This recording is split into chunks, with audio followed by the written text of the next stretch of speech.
تو کیا کہا؟ پوچھا کہ تم کیا کرتے؟ یہ امتحان لے رہے تھے اس لیے کہ پڑھ چکے ہیں اسے، پڑھیے سلوات گھما دیتے دوسری طرف. پوچھا اسی سے ملتا جلتا دوسری روایت ہے. پوچھا کیا کرتے تھے تو کیا کہا؟ کہا علی علی. اب جو ہے غصہ ہوا، غضبناک ہوا. پھر پوچھا ابھی کیا کرتے ہو؟ تو کہا علی علی. تو اچھا آئندہ کیا خیال ہے، کیا کرو گے؟ کہا علی علی. اب جو ہے غصے میں آیا، کہا کہ بند کر یہ علی علی کہنا. جناب کمبد مسکرانے لگے. کہا مسکرا کیوں رہے ہو، ہم تو ابھی قتل کریں گے. کہا اسی بات پہ تم مسکرا رہے ہیں، تم کہہ رہے ہو بند کر علی علی، اور تمہاری زبان علی علی کہہ رہی ہے.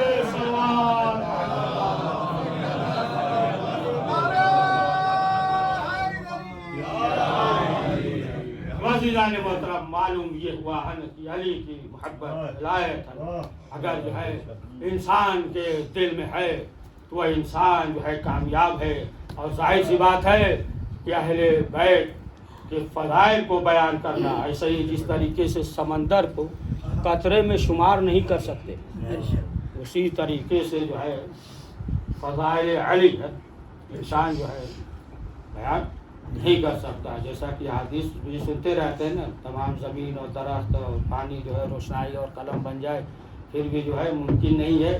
تو اب آپ دیکھیں کہ کنواں کھودا جاتا ہے نا، کھودا جاتا ہے، پانی نکلتا ہے، جب تک نہیں نکلتا کھودا ہی جاتا ہے. اسی طریقے سے آپ دیکھیں کہ ہر مذہب کے لوگ جو ہے نا مولا علی کے کمالات پہ اور فضائل پہ جو ہے کتاب لکھ رہے ہیں، اور ابھی بھی جو ہے سلسلہ جاری ہے. تو بہرحال کہ جس کے دل میں ولایت علی ہے اور انسان جو ہے اہل بیت معصومین علیہ السلام کے فضائل کو بیان کر رہا ہے تو ظاہر سی بات ہے کہ وہ انسان جو ہے سعادت مند ہے. لیکن آپ دیکھیں کہ یہی ذکر علی ہے کہ انسان کے دل میں جو ہے اگر علی کی محبت ہوتی ہے، رسول اسلام نے کیا کہا ہے؟ حب علی عبادت ہے. علی کی محبت جو ہے یہ عبادت ہے. علی کی محبت عبادت ہے. یہ نہیں کہا کہ یوسف کے چہرے کو دیکھنا ہے، کیا کہنے نظر الی وجہ علی عبادت، علی کے چہرے کو دیکھنا عبادت ہے. کسی انبیاء کے بارے میں نہیں کہا کہ چہرے کو دیکھنا عبادت ہے، بلکہ یہی کہا کہ یوسف کے حسن کو دیکھنا ہے تو علی کو دیکھو. نظر الی وجہ علی عبادت، علی کے چہرے کو دیکھنا عبادت ہے. حب علی عبادت، علی کی محبت عبادت ہے. ذکر علی عبادت، علی کا ذکر جو ہے وہ عبادت ہے. تو علی کا ذکر عبادت ہے اور جو ہے علی کو دیکھنا عبادت ہے. تو اب اگر کوئی یہ کہہ دے کہ ہم اندھے تھے پھر تو کہہ سکتا ہم اندھے تھے. نظر الی وجہ علی عبادت، ذکر علی عبادت، علی کا ذکر کرنا عبادت ہے. تو اب کہہ دے کہ ہم جو ہے گونگے تھے، معلوم ہوا کہ نہ دیکھ سکتے تھے، گونگے تھے، بہرے تھے. اب جب گونگے تھے، بہرے تھے تو پھر یہ کہہ دے گا کہ ہم جو ہے دیکھا ہی نہیں، ہم نے سنا ہی نہیں، ہم تو گونگے ہیں، بہرے ہیں. لیکن رسول اسلام نے فرمایا کہ حب علی عبادت. آپ کو یہ نہیں کہو گے دل ہی نہیں ہمارے پاس. ارے پڑھیے صلوات محمد علی.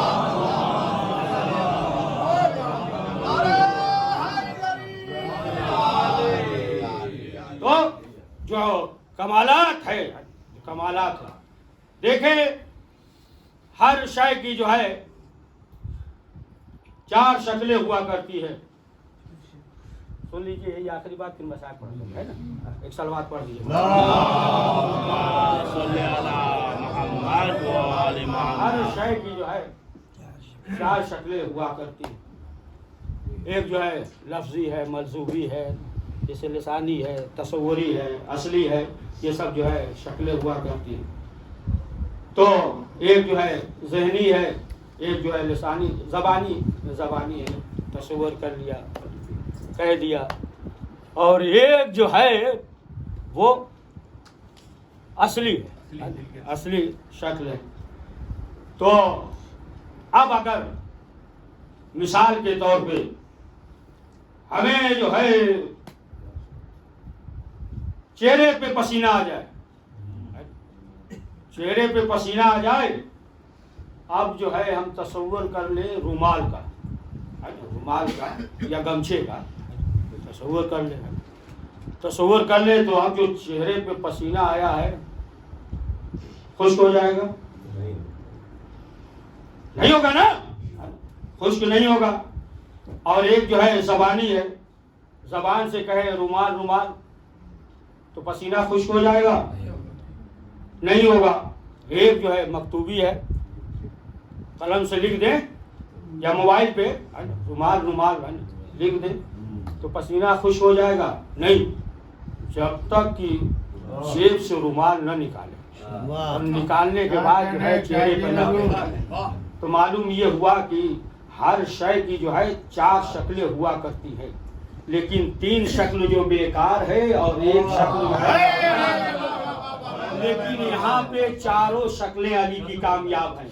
اگر زبان سے علی علی کہو تو بھی عبادت ہے، تصور کرو تو بھی عبادت ہے، علی کا ذکر کرو تو بھی عبادت ہے، علی کی دل میں محبت ہے تو بھی عبادت ہے. اب علی کی محبت دل میں ہو، چاہے گھر میں رہو، چاہے کچن میں رہو، چاہے آفس میں رہو، کہیں بھی رہو، دل میں علی کی محبت ہے تو پھر عبادت ہے. پڑھیے سلمان.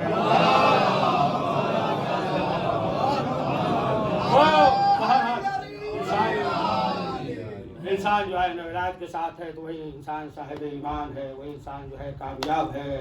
اِنَّا فَتَحْنَا لَكَ الْفَتْحَ الْمُبِينَ، جیسا کہ رسول اسلام کے بارے میں حکم ہوا سورہ دریا کے موقع پہ کہ جائیے، گھبرائیے نہیں، اللہ جو ہے آپ کو کامیاب کرے گا. اسی میں تمام ذکر کر دیا ہے، منافقین کا بھی ذکر کر دیا ہے، اور تمام جو ہے عذاب الہی کا بھی ذکر کر دیا ہے. جب عذاب الہی کا کامیاب ہوگا سب جو ہے ذکر کر دیا اس میں. اب جو ہے ادھر جائیں گے سورہ حدیبیہ کی طرف تو دیر ہو جائے گی. بس ایک سلوات پڑھیے. دوبارہ روایت کے ساتھ ہے، آپ دیکھیں کہ امام حسین علیہ السلام کے ساتھ جو ہے کیسے تھے. اصحاب کی ہر شخص یہ چاہتا ہوتا ہے کہ سب سے پہلے جو ہے ہم امام حسین کے شریک ہو جائے. زیدان وطر واقع کرنا ہو گیا، اور وہ سکینہ کی جو بابا کے سینے پہ سوتی تھی، لیکن ہر باپ جو ہے بیٹی سے بہت محبت کرتا ہے.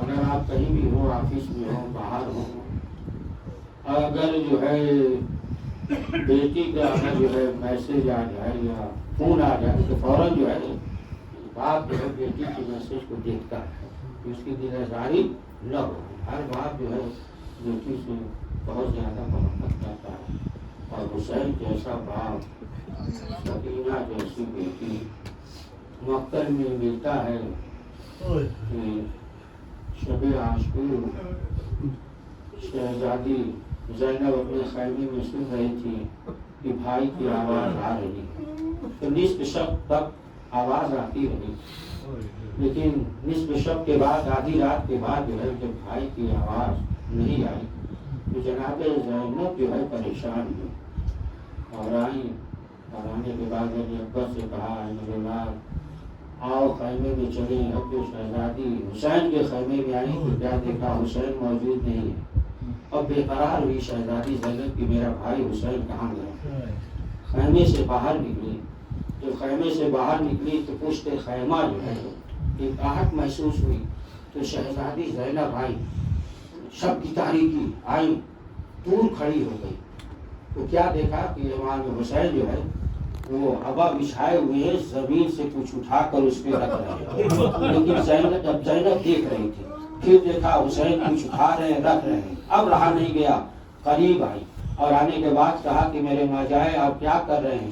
تو امام حسین نے کہا کہ یہ جو کربلا کی زمین پہ کانٹے ہیں ہم اسے اٹھا رہے ہیں، اس لیے کہ کل شام غریبہ آئے گی تو زینب جو ہے اسی زمین پہ دوڑے گی، ایسا نہ ہو سکینہ اسی زمین پہ دوڑے گی، ایسا نہ ہو کہ سکینہ کے پاؤں پہ کانٹا چبھ جائے.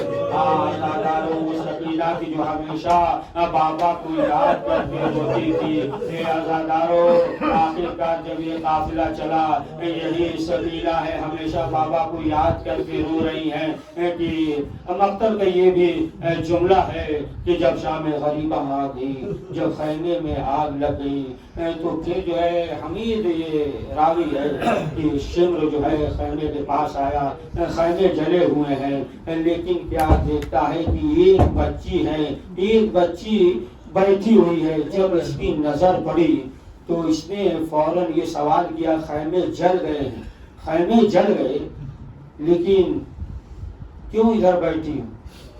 جناب سکینہ نے کیا کہا کہ جناب سکینہ کو معلوم ہے کہ بابا شہید کر دیے گئے، لیکن جناب سکینہ نے کیا کہا میں بابا کا انتظار کر رہی ہوں، بابا کا انتظار کر رہی ہوں۔ وہ مرحوم جو ہے قریب بڑھا، کیا دیکھا کانوں میں گندے ہیں، ایک مرتبہ سوال کیا یہ گندے ہمیں دے دو۔ اور مقتل میں یہ ملتا ہے کہ جناب مختار نے جب شمر کو بلایا تھا اور پوچھا تھا، اتنا بڑا ملعون آدمی، لیکن جب پوچھا تھا کبھی جو ہے شرمندہ پچھتاوا ہوا تو مختار نے جب سوال کیا ہے تو یہی فکرہ اس نے بیان کیا کہ ایسے موقع پہ تو اس نے کیا کہا کہ اس بندے کو جو ہے ہمیں دے دیجیے۔ تو ایک مرتبہ جناب سکینہ اس بندے کو اتار رہی تھی لیکن جو ہے بندہ نہ اترا۔ تو ایک مرتبہ شمر معلوم نے تازیانے کو زمین پہ مارنا شروع کیا۔ جب زمین پہ مارنا شروع کیا کہا جلدی کرو۔ تو ایک مرتبہ جناب سکینہ نے کیا کہا بابا نے بندے پہنائے تھے، ہمیں اتارنا نہیں آتا۔ اے عزادارو، جب یہ کہا اس معلوم نے اس بندے کو کھینچ لیا۔ جناب سکینہ تڑپ گئی، فرات کی طرف منہ کر کے آواز دیتی ہے اے چچا عباس، کانوں سے گوشوارے چھینے گئے۔ آزادارو، یہ لوٹا ہوا قافلہ جب شام میں پہنچا، بس آخری فکرہ جب شام میں پہنچا، زندان کے دروازے کھلے ہوئے تھے، شام کی بچیاں آتی تھی اور آنے کے بعد جناب سکینہ سے باتیں کرتی تھی، گفتگو کرتی تھی۔ ایک مرتبہ جناب سکینہ نے دیکھا کہ جو بچیاں ہیں ان کے کانوں میں بندے ہیں۔ جناب سکینہ نے جب سوال کیا تو بچیوں نے یہی کہا کہ میرے بابا نے پہنائے تھے۔ اے آزادارو، جناب سکینہ گفتگو کرتی رہی، یہاں تک کہ بتایا کہ میرا بابا مارا گیا، ہم بھوکے اور پیاسے ہیں۔ یہ بچیاں گھر گئیں اور جب گھر گئیں تمام بچیوں نے مل کر دیگر چیزوں کو اکٹھا کیا، کھانا اور طعام اور اپنے حصے کا جو کچھ بھی ہوتا ہے لے کر زندان کے پاس آئی اور آنے کے بعد آواز دینے لگی سکینہ آؤ، سکینہ آؤ، لیکن کوئی جواب نہیں آیا۔ ایک مرتبہ کیا ہوا، زنجیر کی آواز آئی، سید سجاد آگے بڑھے، ہاتھوں میں ہتھکڑی، پاؤں میں بیڑیاں۔ سید سجاد نے کہا اے بچیوں، تم نے آنے میں تاخیر کر دیا، سکینہ اس دنیا میں نہ رہی۔ آزادارو، سید سجاد نے ہاتھوں میں ہتھکڑی، پاؤں میں بیڑیاں ہے، کیسے سپرد لحق کیا۔ بس آخری فکرہ کہ جب قافلہ جب رہائی ملی، قافلہ جانے لگا تو زینب نے کیا دیکھا، سکینہ کی ماں رباب نظر نہیں آتی۔ ایک مرتبہ سید سجاد سے کہا اے میرے لال سید سجاد، ماں کدھر ہیں؟ ایک مرتبہ سید سجاد نے کہا پھوپھی اماں، ہمیں معلوم ہے اب جو زندان میں آئی قبر سکینہ کے پاس کیا دیکھا، رباب بیٹھ کر بیان کر رہی ہیں اے بیٹی سکینہ، تمہیں وطن جانے کا بہت شوق تھا، اے بیٹی اٹھو ہم وطن جا رہے ہیں۔ ایک مرتبہ رباب نے دمشق کی بچیوں سے کہا اے بچیوں، جب بھی موقع ملے شام کو آنا، اس قبر پہ شمع روشن کرے گا۔ قرآن کا اس مختصر